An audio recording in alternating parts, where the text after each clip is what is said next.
ఒక ఆయనకి చిన్నతనంలో భక్తి వచ్చిందండి.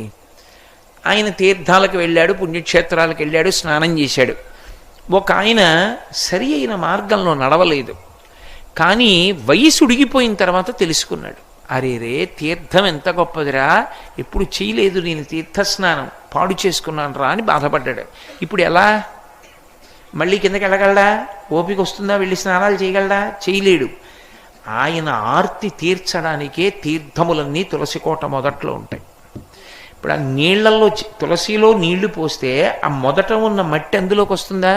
ఆ నీళ్లలో వేళ్లు పెట్టి ఇలా అనుకున్నాడు అనుకోండి, సమస్త తీర్థ స్నానం చేసినట్టు. అందుకే అంత గొప్పగా శాస్త్రం కిందకి దిగొచ్చింది, అనుగ్రహించారు దేవతలు. తులసి కోట ద్వారా అనుగ్రహించారు, తులసి మొక్క ద్వారా అనుగ్రహించారు. ఆ తులసి లక్ష్మీస్వరూపం కనుక శ్రీ మహావిష్ణువు అత్యంత ప్రీతి. అయితే ప్రీతి అన్న మాటలో మీరు ఒకటి అర్థం చేసుకోవాలి.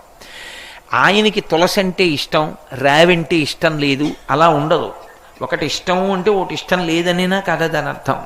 నాకు జంతికలంటే ఇష్టం అండి అన్నాను అనుకోండి, నాకు ఇష్టం లేనిది కూడా ఒకటి ఉందనేనా దాని అర్థం.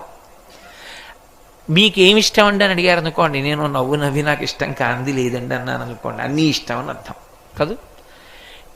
విష్ణువుకి తులసి అంటే ఇష్టం అని నేను అన్నాను అనుకోండి, అంటే ఇష్టం లేనిది ఏదో ఉందనేనా అర్థం.